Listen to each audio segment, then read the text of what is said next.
Existe algo mais importante que o eu, e é nele que encontramos sentidos. Bem-vindos ao podcast Acima do Eu. Aqui, a psicologia dialoga com a cosmovisão cristã, à luz da Bíblia, contribuindo para uma análise holística e integrativa do ser humano. Respire, você está no podcast Acima do Eu. Hoje estou com uma convidada muito especial e vamos falar sobre conversão. Olha que interessante, nós vamos entender que não é apenas você saber ter uma religiosidade, ler a Bíblia, é literalmente conhecer a Cristo, conhecer a quem você quer seguir.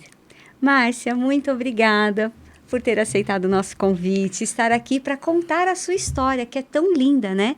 Você é a terceira geração de adventistas, mas veio conhecer a Cristo realmente bem depois. Conta a sua história para nós, se apresente, por favor. Cris, eu que agradeço o convite e, assim, é uma coisa muito interessante, né? Porque meus avós, eles foram para a igreja adventista quando a minha mãe tinha 15 anos. Eles conheceram a igreja adventista e era vizinho. E eu não sei se eles estão ainda na igreja de São Caetano, mas foi a dona Doquinha, a mãe da Marina e da Vandinha, que levou o evangelho para o meu avô. Não sei se eles estão em São Caetano ainda. A Marina Lima, a Vandinha, o Gidalte. Eu não sei se eles estão... Parece-me que eles estão no Riacho.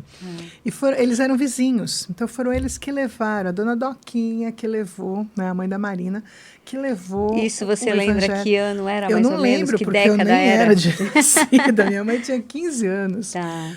Então, quer ver? Minha mãe é de 37, minha mãe tinha 15 então, anos. Década 40, de 40, 50, mais ou menos, 50, né? Então, assim, nem lembro. Então, e ela que levou, né, para ele.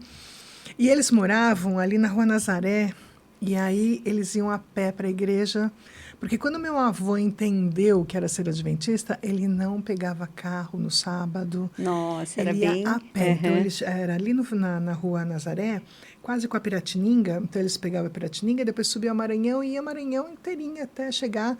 Só que naquela época ainda era na Minas Gerais. Não era nem na Maranhão. Que, se não me engano, a Minas Gerais era onde a Monte Alegre, ali onde fica a Juliana Flores, por aí por os perto. quarteirões ainda além de onde ele estava. Mas eles pegavam ali a Rua Maranhão e iam direito. Quando mudou para a Rua Maranhão, aí ficou mais pouco mais fácil. E eu me lembro de pequena, assim, sabe, eu ir com eles para a igreja. A pé.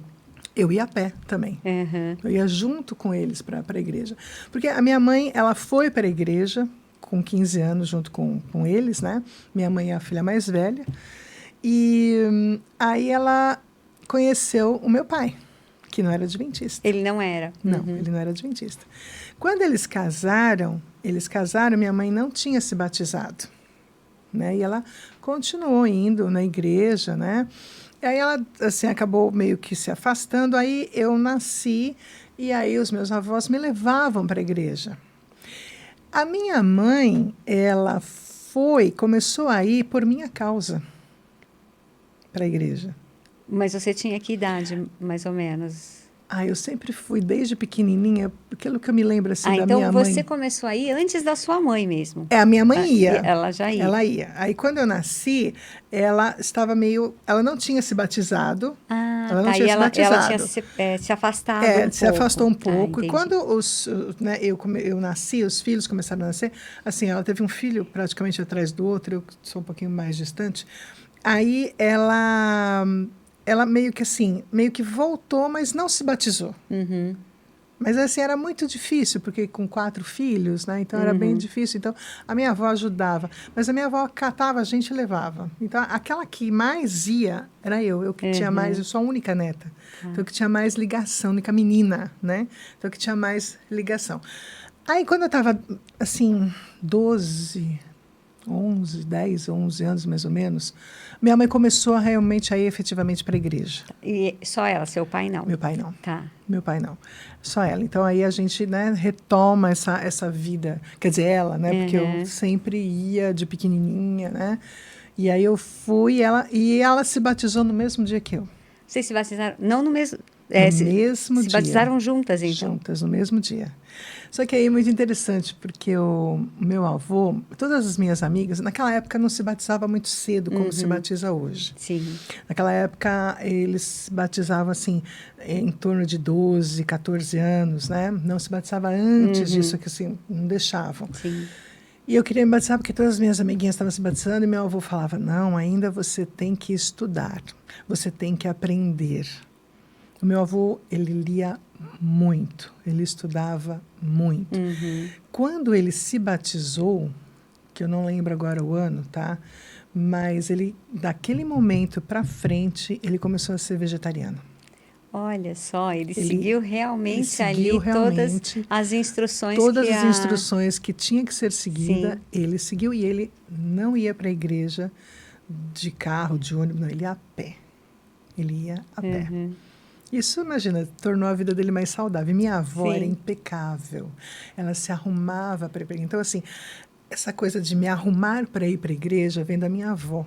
Tá. Né? Então, assim, eu comecei também pegar esse gosto, né? A minha mãe não tinha muito gosto de se arrumar, não, mas eu, junto com a minha avó... E muito provavelmente a sua relação com seus avós era maravilhosa. Seus avós, eles deviam ter, assim, um carinho, um cuidado com Sim, você, porque sim. a maneira como você fala, o ir à igreja era essa sensação de estar com os seus avós, dando aquela boa companhia. Exatamente. E eu ia para a igreja com eles, a minha mãe ia no sábado, no domingo quase ela não ia. Mas eu ia no sábado, só não ia na quarta-feira, porque aí eu estudava, então ficava meio complicado. Mas o meu avô ia na quarta, no sábado e no domingo. E eu ia com eles no sábado e no domingo. Aí sábado eu ia sábado de manhã, voltava para casa, aí voltava para o JA, porque naquela época a JA era super ativo, né? Mas eu sei assim, que você falando da minha... Quando eu me batizei em 17 de dezembro de 82. Eu estava... 82, eu estava com 16 para 17 anos. E o meu avô não deixava, né? Eu me batizei. Ele, quer dizer, não é que ele não deixava, ele falava filha, ele me chamava de filha. Filha, você tem que estudar mais. Então, eu frequentei a classe bíblica de domingo à noite que tinha. Você foi aventureira e desbravadora também? Então, na minha época, eu nunca gostei muito, não, sabe? Nunca fui muito adepta de meio do mato, assim, né? Meio dondoca, né? Então, assim, eu nunca... E naquela época, assim, tinha um clube muito, muito bom, que era o... Ai, como era o nome dele, gente? O irmão Joaquim. São Caetano tinha um grupo muito forte, mas eu não gostava porque ir para os acampamentos, sabe, assim, era ainda aqueles banheiros, né, que você tinha que fazer buraco, e eu não era muito, não combinava muito comigo, não, né, mas assim, dentro de igreja, fui diretora de jovens, sabe, assim, participei muito de escola sabatina, né, mas o meu batismo é que foi muito interessante, porque o pastor da época falava assim, irmão Joaquim, deixa a sua neta se batizar. Não, ela tem que estudar, ela tem que entender realmente quem é Deus na vida dela. Ela tem que entender que ser adventista não é uma escolha.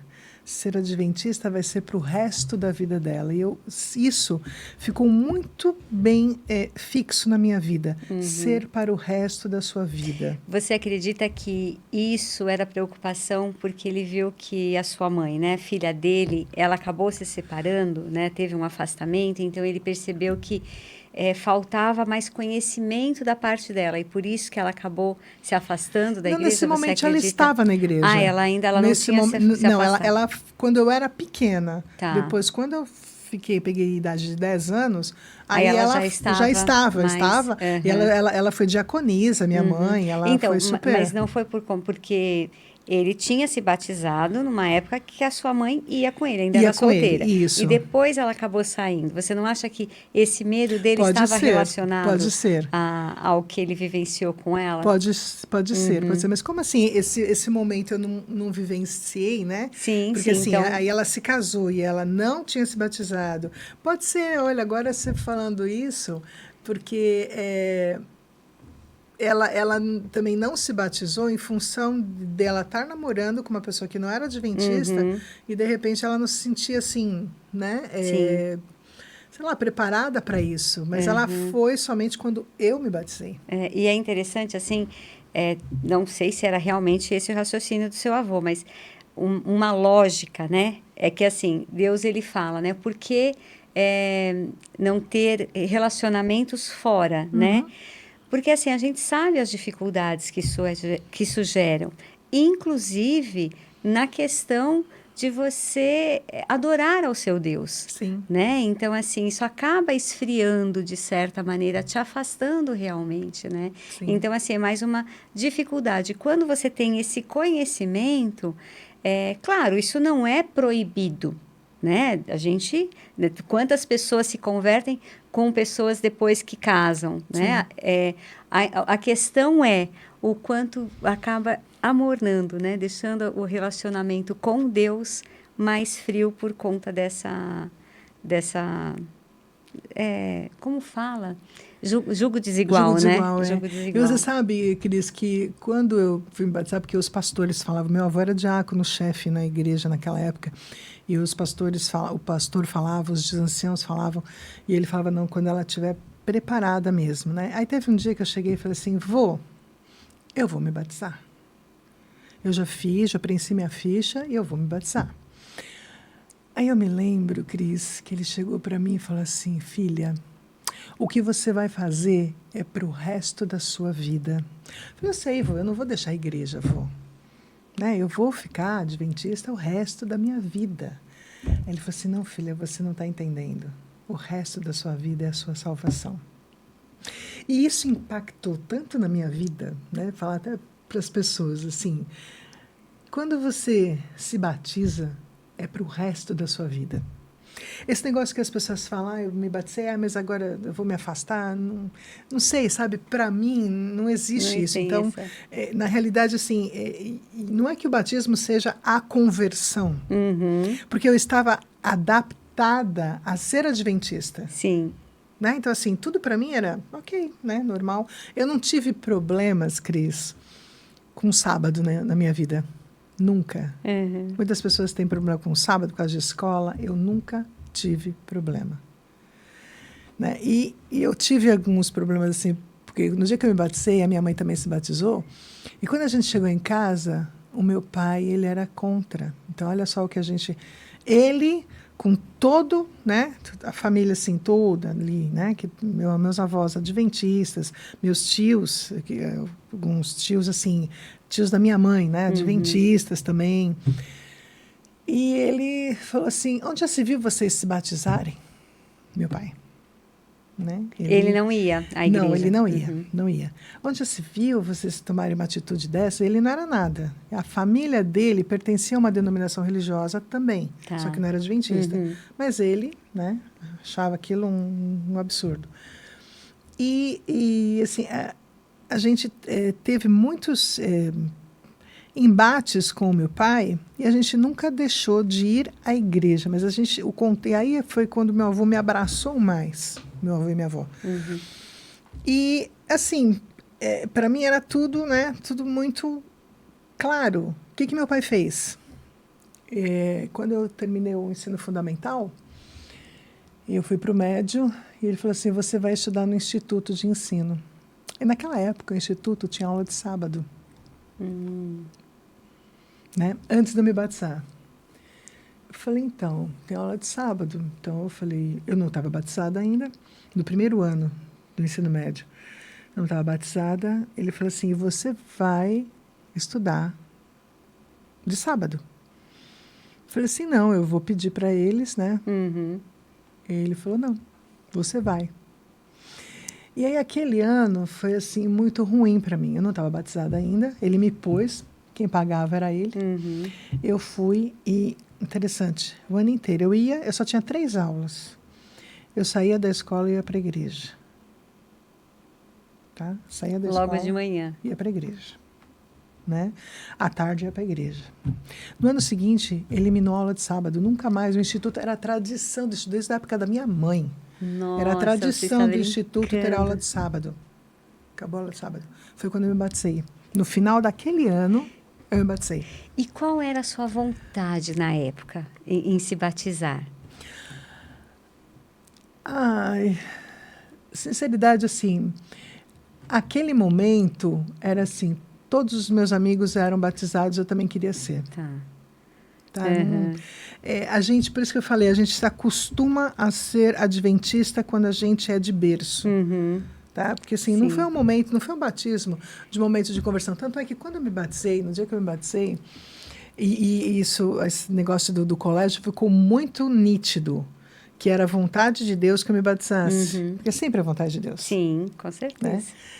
E aí, isso para mim me impactou, porque simplesmente falei, nossa, eu vou ter que ficar 3 anos estudando nesse colégio, não posso ir contra o meu pai, e não vou poder me batizar. E aí, naquele ano, acabou, eu falei assim, então eu vou me batizar. E foi quando eu tomei a decisão de me batizar, e foi quando meu avô falou aquilo para mim, que era para o resto da minha vida. Eu falei, vô, eu sei que é para o resto da minha vida. Mas, assim, eu queria porque eu queria cantar no conjunto, eu não podia cantar. Naquela época, a gente não podia fazer nada se você não tivesse... batizado. Se não fosse batizado, você não podia assumir nada na igreja, não podia nem cantar no conjunto. Hoje em dia, a coisa mudou bastante, né? E aí, assim, minha vida foi indo. A igreja para você, Márcia, era então a família. Era. Literalmente era uma família, onde você se dava bem com todo mundo, seus amigos estavam lá, sua família praticamente estava lá, e você se sentia muito bem e além de se sentir acolhida, né? Então você queria fazer, é como se agora eu vou assinar, né, esse sobrenome. Isso. Era mais ou menos isso. Mais ou menos isso. Só que eu vivi uma época, Cris, na igreja, que foi uma época assim, a igreja passou por um momento, você comentou comigo que você é adventista faz 8 anos, mas eu venho de um legalismo muito forte dentro da igreja adventista.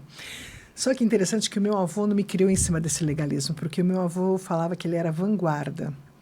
Então, quando muitas coisas aconteciam assim, que eram... o meu avô, ele dava um jeitinho de mostrar para mim que não era bem por ali, sem... Né, eu pegar de frente com todo mundo, né, algumas coisas assim.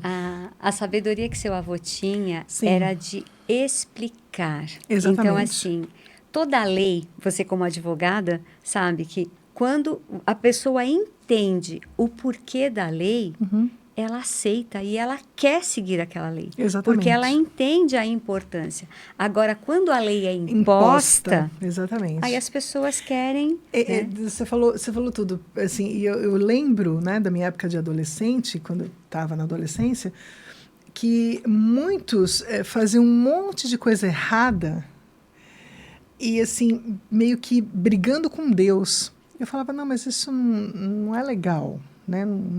Mas por quê? Tudo em função, em cima desse legalismo. Então, muitos tinham muito medo de fazer... A gente vivia num momento assim de medo. Por isso que eu falo que muitas pessoas não se converteram quando se batizaram.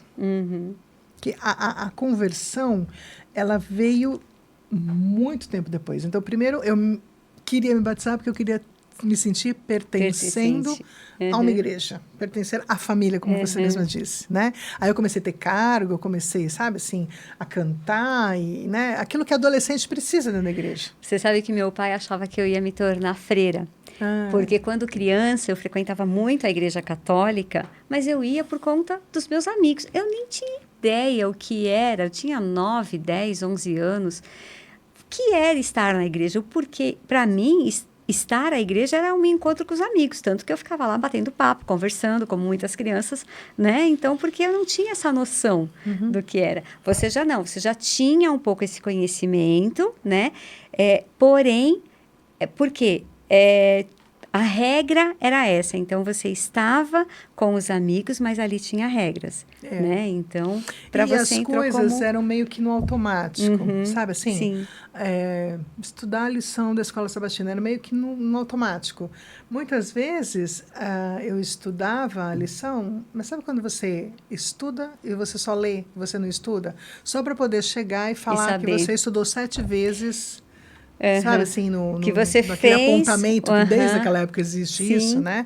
Então, e não era assim, sabe? Não era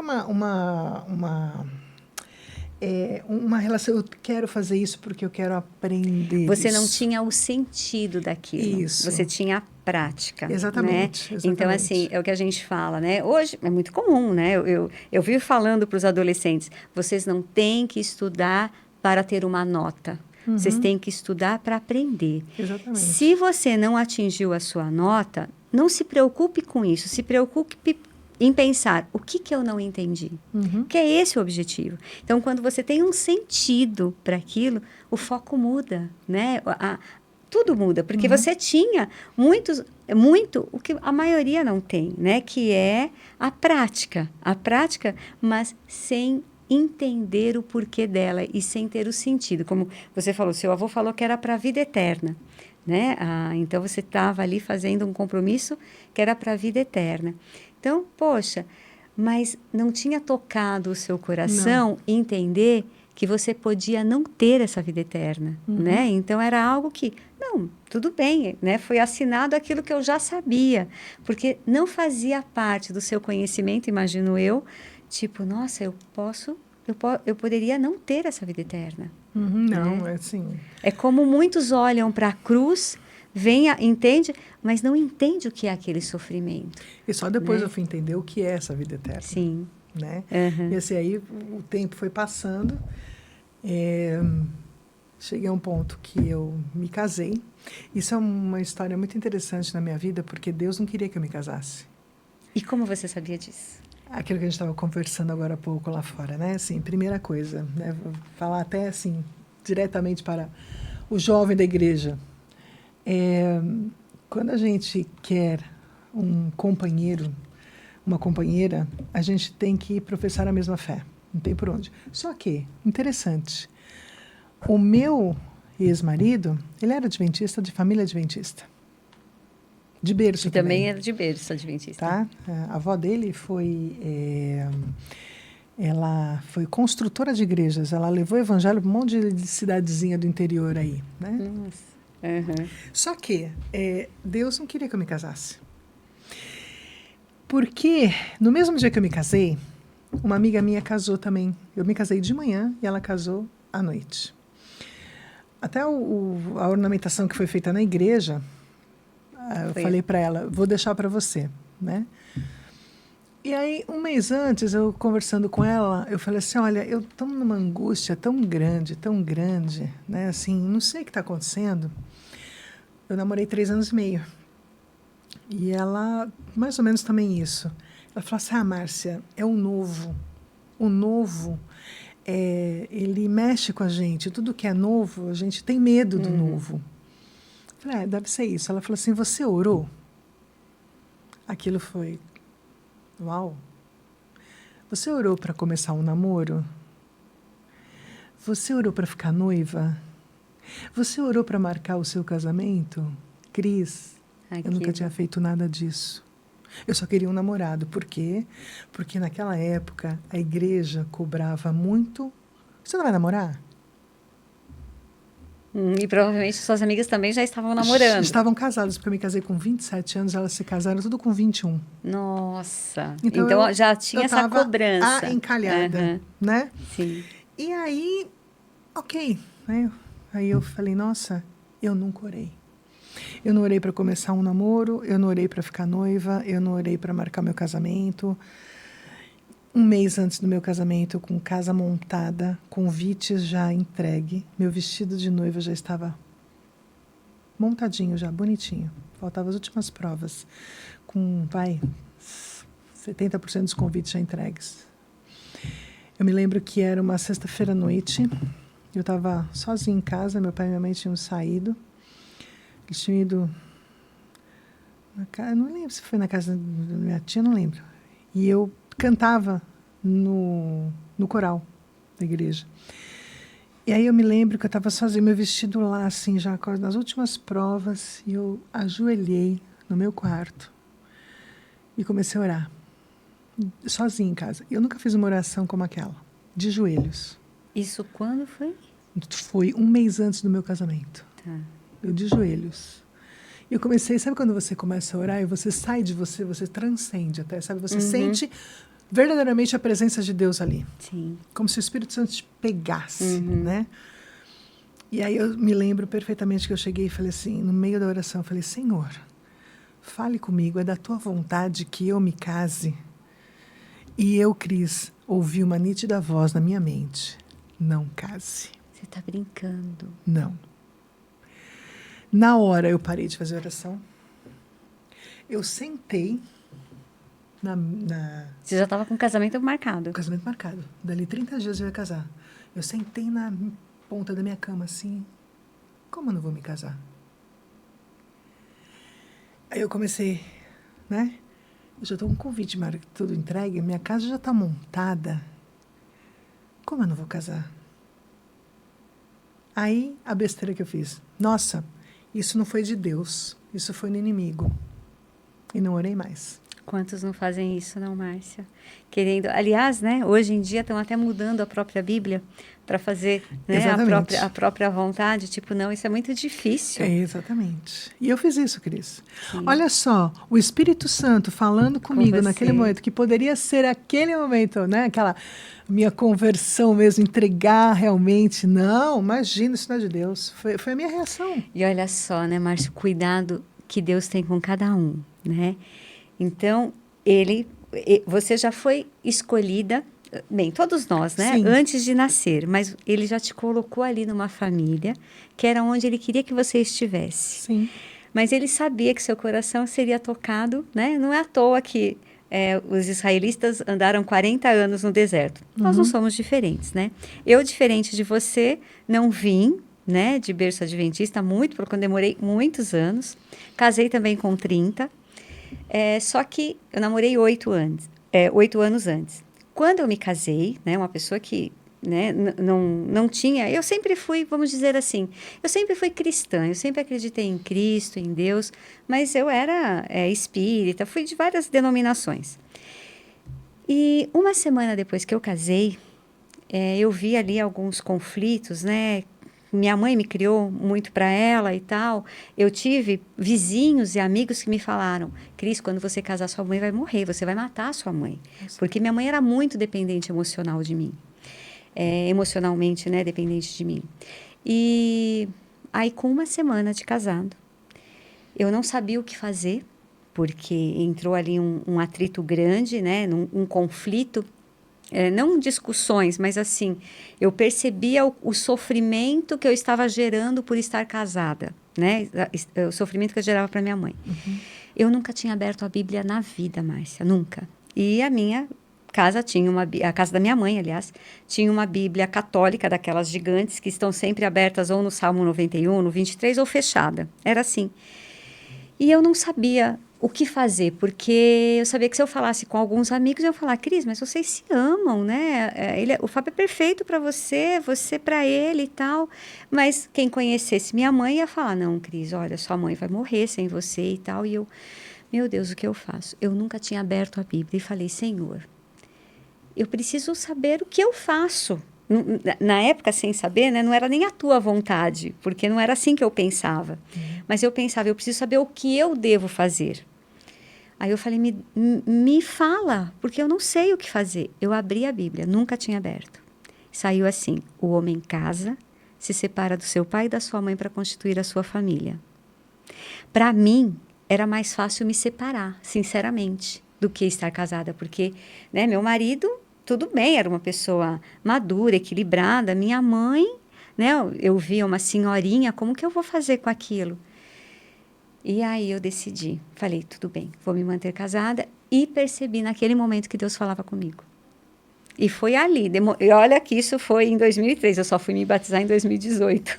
Então, demorei ali 40 anos ainda, Deus me mostrando muitas coisas, mas, enfim, só para você ver, né, que cada um escuta Deus de uma maneira, né? É verdade. Eu, infelizmente, eu não escutei Deus.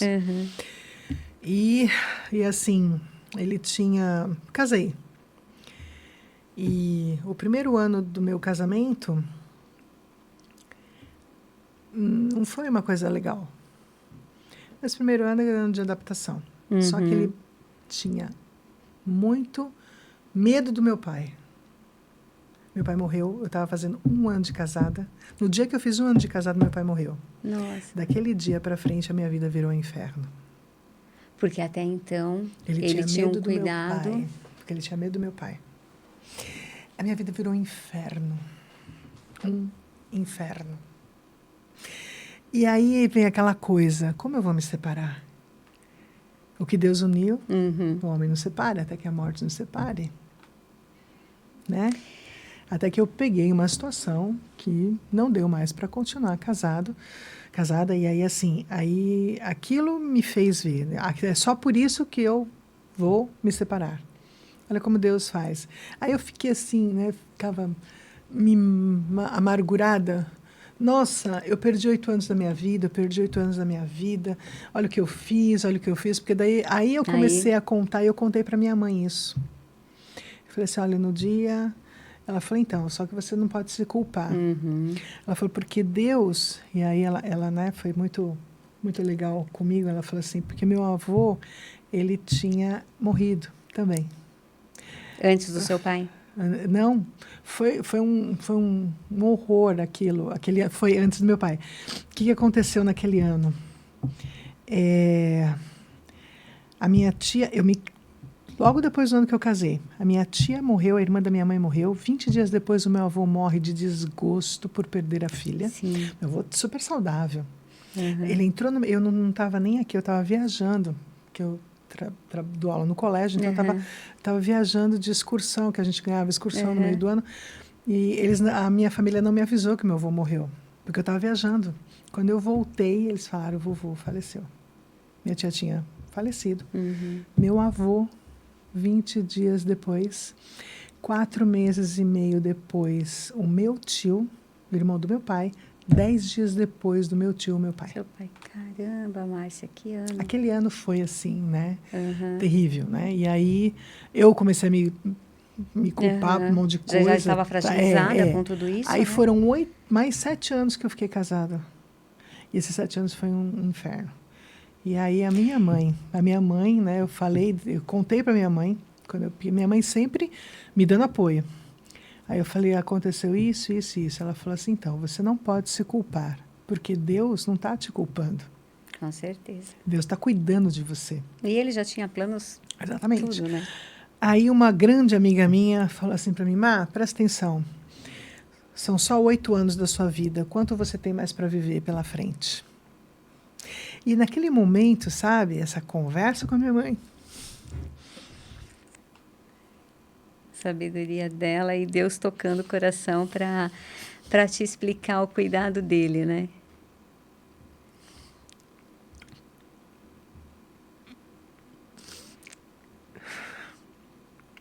Essa conversa com a minha mãe, assim, o Espírito Santo usando ela para falar que, né? Deus cuida da gente e, ao mesmo tempo, essa minha amiga falando que só foram 8 anos. Aquele momento eu senti, assim, sabe, a presença de Deus mesmo na minha vida. Eu falei, nossa, eu não ouvi a voz de Deus, e Deus sempre ali comigo, né? Eu não ouvi a voz de Deus, mas Deus dá um jeito de, mesmo você não fazendo aquilo que tem que ser feito, a vontade dele é primordial, ele fala, tá bom, filha, você fez besteira, então vamos lá, né? Então, a gente paga o preço, tá? Porque Deus não disse que a gente não ia pagar. Sim. Porque por isso que a gente fala, a gente tem que ouvir muito a voz de Deus. Hoje eu falo assim, Senhor, eu quero fazer a tua vontade. Naquele momento eu entendi que Deus dá o livre-arbítrio pra gente, mas a vontade dele é melhor do que o nosso. Então, sabe o que eu acho interessantíssimo, Márcia? Que é assim, ele é tão sábio que ele cria livros, vamos imaginar assim, né? Cada vida é uma história. Mas se a pessoa não seguir o plano, não tem problema. Ele remolda. Ele remolda, exatamente. Então, assim, ele tem planos, sempre teve para a sua vida. E ele sabia, né, que se de repente aquilo não fosse conforme a instrução dele, a vontade dele, Ele teria um novo plano para você. E hoje, depois até, uma próxima vez a gente vai falar do projeto que você tem, ali do grupo que você tem, que é maravilhoso, o quanto a gente vê. Toda essa história que foi importante para esse fim. Então, aquela história, né? Tudo contribui para aqueles... Tudo prospera para quem confia no Senhor. E a sua vida mostra exatamente isso. E eu me emociono por causa disso, porque assim, nossa, gente, como é bom você entregar a tua vida nas mãos de Deus. Assim, não tenha dúvida. Se você quer alguma coisa, a gente pode querer, né? A gente pode chegar para Deus e falar assim, Senhor, eu quero isso, mas é da tua vontade. E eu quero fazer a tua vontade. Sim. Eu acho que quando você consegue chegar nesse nível, você consegue entender quem é Deus na sua vida. E é exatamente esse momento, assim, é momento de conversão mesmo. É você saber que você tem um Deus que só quer o teu bem, e mesmo você fazendo besteira, ele vai dar um jeito e vai remodelar de novo e vai te... Ó, filha, você é aqui, você estava vindo aqui. Você quis vir para cá, ok, eu vou junto com você, mas tem consequências. Mas vamos voltar? Ou se não, tá, não vamos voltar para cá, mas agora eu quero que você vá para cá. Então, assim, se entregue nas mãos de Deus.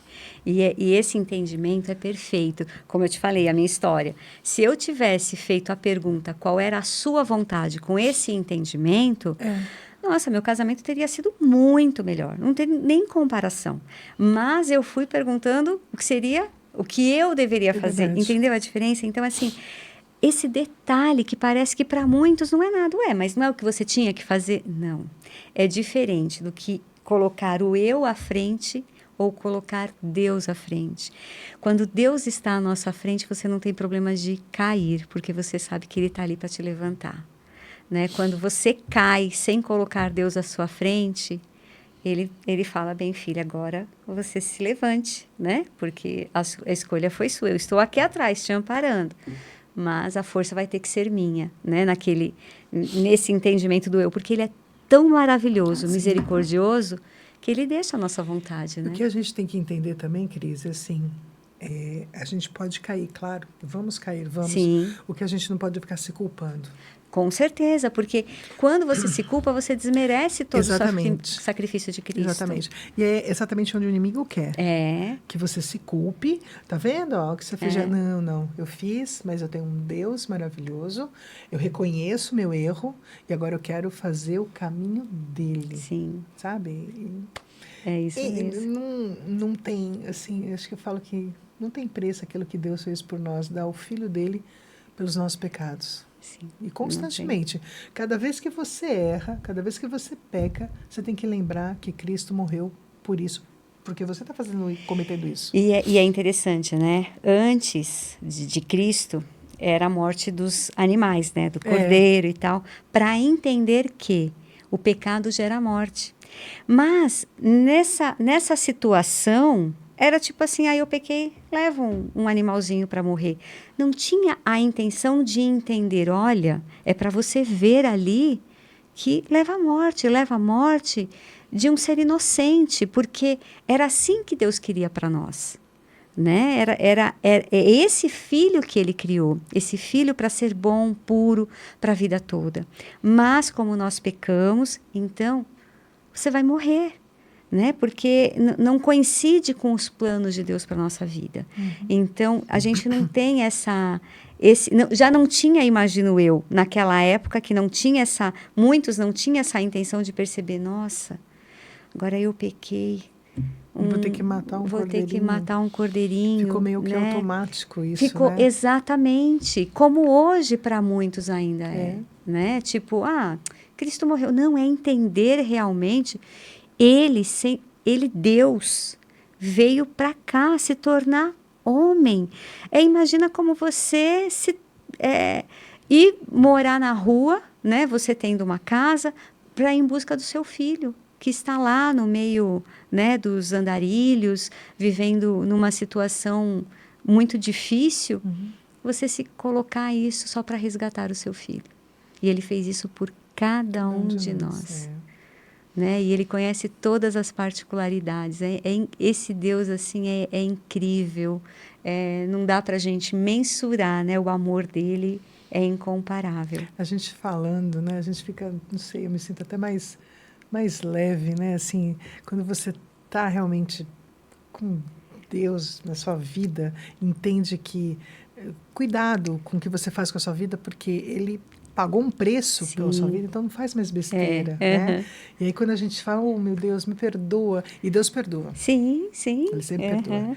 Né? O que a gente não pode é gostar de fazer aquilo. Exato, porque pecadores nós somos, não tem como não ser, a não ser quando ele voltar, que ele vai nos restaurar. Amém por isso. Amém. Mas enquanto nós estivermos aqui, nós somos pecadores. Só que o importante é reconhecer que somos e reconhecer que temos um Deus que há de vir nos restaurar e que Ele nos ama e que a gente tem que procurar fazer tudo por amor a Ele. Né? Eu tenho alguns amigos que não são de denominação nenhuma e também assim falam que tudo é assim para eles, é o cosmo, é o universo, manda para o universo, isso. Eu fico olhando, eles falam assim de Deus, mas sem entender a existência de Deus. Aí eu fico me perguntando, gente, como é que uma pessoa vive sem Deus? Né? Assim, achar que é força do universo, sabe? O universo foi criado por Deus, mas é Deus que está por trás disso tudo. Então, imagina, né? Eles têm esse conhecimento, mas ter essa particularidade, você descansar, é a mesma coisa que, olha, eu uma vez aprendi com uma professora de alongamento que falava assim, olha, alongue. Então, você faz assim, você alonga os braços. Só que o alongamento mesmo vem quando você relaxa. Ó, eu estou forçando, isso, agora eu vou relaxar. Percebe a diferença? Isso é entrega a Deus. Então, o ser humano sem Deus, ele força. Com Deus, ele relaxa. E aí alonga mais ainda. Entregar, né? É entregar. E isso é um descanso pleno, é maravilhoso. Por isso a importância do sábado, né? Sim. Que o sábado é isso. Tipo, não tem como você não viver preocupada. Nós vivemos preocupada, a vida nos preocupa de certa forma. Mas o sábado é você falar, hoje eu não vou pensar nisso. Claro, a gente às vezes pensa, mas aí você, sabe, é aquele dia que você fala assim, eu tenho um Deus que está cuidando de tudo, né? E mentaliza, você fica naquela entrega, né? De falar, Senhor, cuida, tira de mim, porque o ser humano naturalmente é pecador. A gente tende a segurar, falar, não, opa, né? Deixa eu ver se está certo ou não. O sábado, eu falo que o ser adventista não é só você guardar o sábado, é um estilo de vida. Estilo de vida. O estilo de vida, né, muita gente fala assim para mim, mas você não pode fazer nada no sábado. Eu falei, não, gente, não é isso. A gente não vai trabalhar, mas posso me doar para as pessoas. E é um refrigério o sábado. É aquele momento em que chega o pôr do sol da sexta-feira, eu explicando para esses meus amigos, né? Eu desconecto do mundo, do meu trabalho. O descansar é exatamente isso. E eu falo que também é uma nova entrega. Todo sábado é uma nova entrega, né? Você trabalhou, você está assim, agitado. Agora é hora de eu pegar tudo isso aqui e falar, Senhor, toma. Porque agora é o meu descanso. Sim. Entregar nas mãos dele. E, literalmente, descansar. É isso mesmo. Há um tempo atrás, assim, quando eu era adolescente, falava assim, gente, o sábado é o dia que eu mais me canso. Tá errado. Tá errado. Você tem que... Se você se cansar porque você está fazendo a obra para Deus, legal. Agora, se você se cansar porque você quer se cansar e você quer, assim, entre aspas, aparecer para as pessoas, isso não é legal. Isso não é legal. Então, assim, entenda que o sábado é o refrigério. É você tirar tudo, falar, Senhor, pega... E um detalhe, né? A gente costuma dizer que o adventista, às vezes, ele trabalha mais ao sábado do que em outro dia. Qual que é a diferença? Até a gente estava falando da lei sobre a intenção e não ter a intenção. Quando você exerce um trabalho, a diferença, né? Que você é pago para aquilo, você tem uma responsabilidade. Então, você fala, não, eu tenho que fazer isso por conta de que eu preciso. Outra coisa é você fazer para ajudar. Você vai fazer o seu melhor, a intenção é outra. Né? Por isso que as empresas falam, você tem que vestir a camisa. Né? O funcionário que não veste a camisa, ele não vai trabalhar com a qualidade que ele poderia do que aquele que realmente veste a camisa. Ele entende o objetivo da empresa, a necessidade, aí ele faz por vontade. É a mesma coisa quando você faz para Deus. Só que, para uma empresa, normalmente você está focada no ganho financeiro. Para Deus, você está focada no amor. E o amor é a entrega, é a compaixão, é a alegria, né? Não é a preocupação. Dinheiro é preocupação, amor é alegria, né? Então, assim, por isso que não se cansa tanto. Porque quando você faz por amor, não é tão cansativo quando você faz por dinheiro ou por uma preocupação, né? Então, a intenção, ela acaba... mas assim, o que as pessoas têm que tomar cuidado, Cris, é exatamente não... se cansar no sábado como se viesse assim do ritmo do trabalho, entendeu? Sim, nesse sentido que eu estou falando, porque tem muita sim. gente que ela quer assim, olha, eu faço tudo pela igreja, pela igreja. Sim.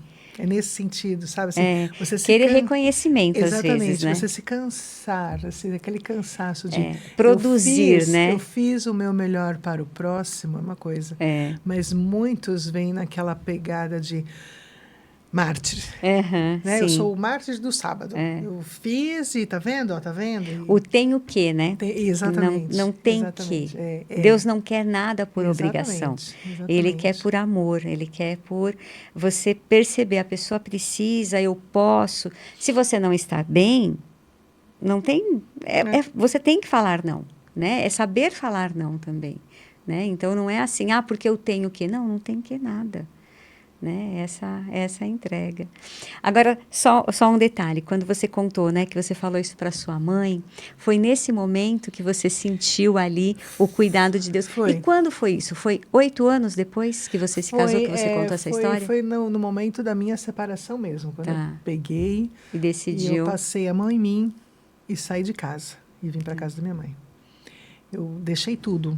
Simplesmente eu... Porque já não aguentava mais. E teve uma situação, assim, né, delicada e eu saí, né, de casa e fui trabalhar naquele dia. E quando eu cheguei no colégio, a minha coordenadora falou assim para mim, nada parava em mim, eu só, desculpa a expressão, eu vomitava. Sabe, assim, eu não... E ela falou, não, você não tem condição, né? Me contei o que aconteceu para ela e aí ela falou, você vai para casa da sua mãe. E aí eu fui. Aí minha mãe me abraçou, e assim, é lógico, né, que... Aí, na época, eu estava fazendo faculdade de Direito. O que eu me formei, eu estava no 3º ano da faculdade de Direito. E aí ela chegou para minha cunhada e falou assim, vai lá, pega os livros dela e a roupa dela, só, mais nada. E traz para cá. E não vem... E traz ela de volta. Você foi com a sua cunhada? Eu fui com a minha cunhada. Porque quando eu cheguei na casa da minha mãe, eu contei tal. E aí eu dormi. E eu não queria acordar, sabe? Era, acho que 6 horas da tarde. E ela me acordou, minha mãe. Eu lembro que até ela fazia assim no meu rosto. Acorda, você vai lá. Você vai lá, você vai pegar todos os seus livros da faculdade e suas roupas e traz para cá. E ela chegou para minha cunhada e falou assim, e você não... ela vai com você, mas se você deixar ela lá, você vai se ver comigo. E a minha cunhada fala assim que na hora que eu cheguei, eu não queria ir embora, né? Por mais que tenha acontecido, né? Eu não queria ir embora. Aí ela, você vai. Você vai comigo. Aí ela jogou, ela falou, não sabe de onde que ela ia. Essa minha cunhada tem síndrome do pânico. Ela falou assim, eu não sei de onde que eu consegui... Tirei força para arrancar. E aí depois, com o passar do tempo, eu contei, né, aquilo para minha mãe. E aí ela sabiamente falou isso. Então, naquele momento, eu senti, uau, Deus sempre cuidou de mim. Eu é que não entendia, né, o Espírito Santo da minha vida, o que Deus estava fazendo por mim. E naquele momento eu falei assim, nossa, eu nunca mais vou fazer a minha vontade. Eu vou falar para Deus o que eu quero, mas eu sempre vou querer ouvir a vontade de Deus. Às vezes, Cris, eu estou dirigindo, eu estou indo trabalhar, sei lá, e estou saindo de casa. Assim, geralmente, eu não gosto de fazer muito sempre o mesmo caminho, sabe? Assim, eu tenho 4 possibilidades de caminho para ir para o meu trabalho. Aí teve um dia que eu estava indo e ia virar para o lugar assim, que o mais costumeiro que eu faço, e uma coisa me disse, não vai por aí. Na hora eu virei o carro ao contrário. Falei, nossa Senhor, né?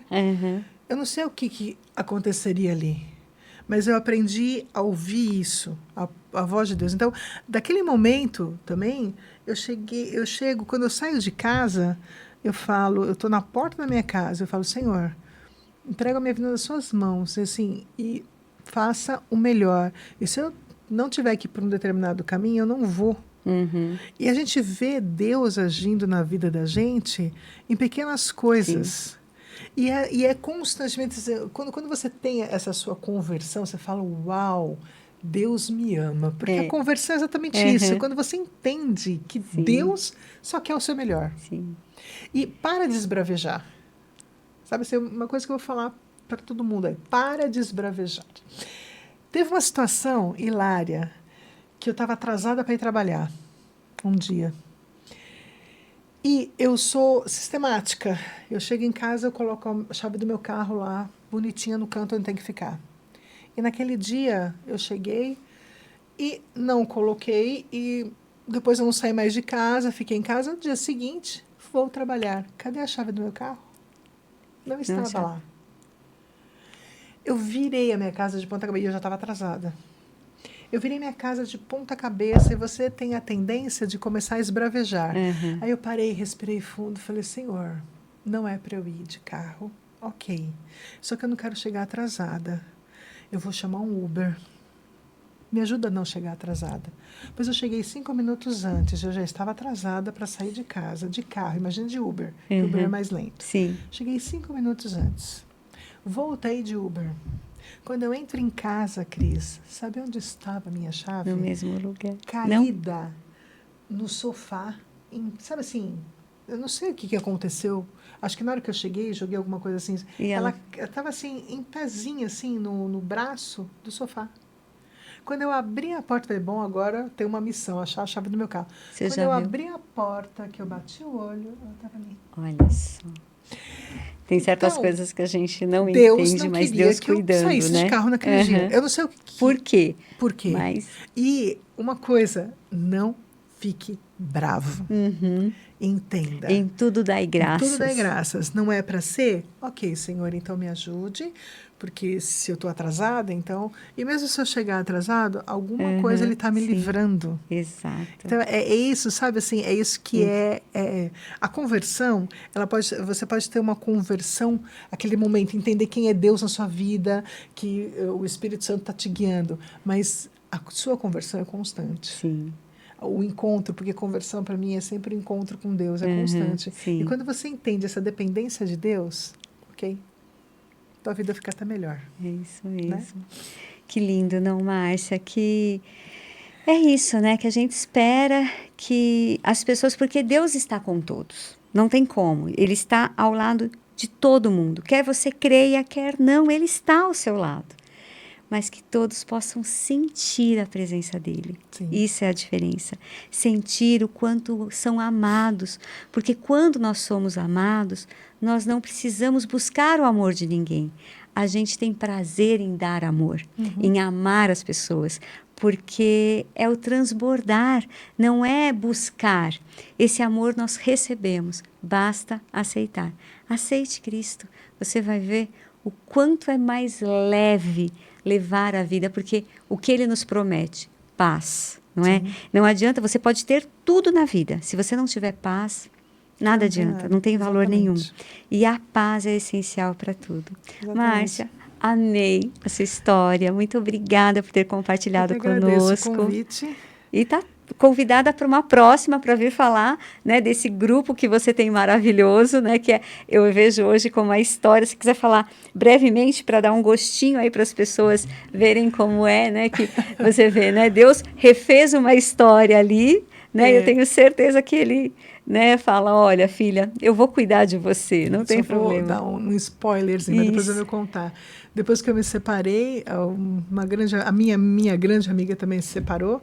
Inclusive, eu fiz a separação dela e ela fez a minha, né? Ela fez a minha primeiro. Aí, quando ela se separou, você vai fazer a minha. Aí, só que como ela tem... Eu não tive filhos, né? Mas como ela tem uma filha, eu falei, ai, não, eu não quero. Ela falou assim, eu sabia que um dia você ia atacar isso na minha cara. Eu falei, não, mas por causa da tua filha eu não queria. Mas, ok.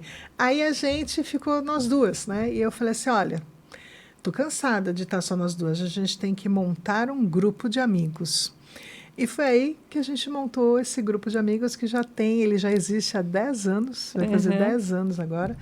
A gente é um total de, hoje, 37 pessoas nesse grupo. Nossa, que bacana. E é um grupo de amigos 40 a mais, separados, divorciados e viúvos. E aí, numa próxima, eu conto o que a gente faz. Que vai ser muito importante entender a importância da amizade, sim, né? Inclusive entre homens e mulheres, né? É. Porque hoje tem esse tabu, né? Ai, não pode ser amigo que já tem relacionamento. Não, é entender esse amor amigo, né? Exatamente. Que existe realmente. E não é só de uma igreja, sabe? São de várias igrejas adventistas, tem até o pessoal da Baixada que vem, mas em outro momento a gente conta sobre esse você virá para assunto. Conversar. Gente, muito obrigada por ter nos acompanhado até aqui. Espero que isso tenha tocado seu coração e entender que não é só ler a Bíblia. Tem que orar e buscar, sentir a presença de Deus na sua vida, para poder transbordar esse amor que Ele tanto fala. Aguardamos você para uma próxima entrevista. Até mais. Tchau, tchau.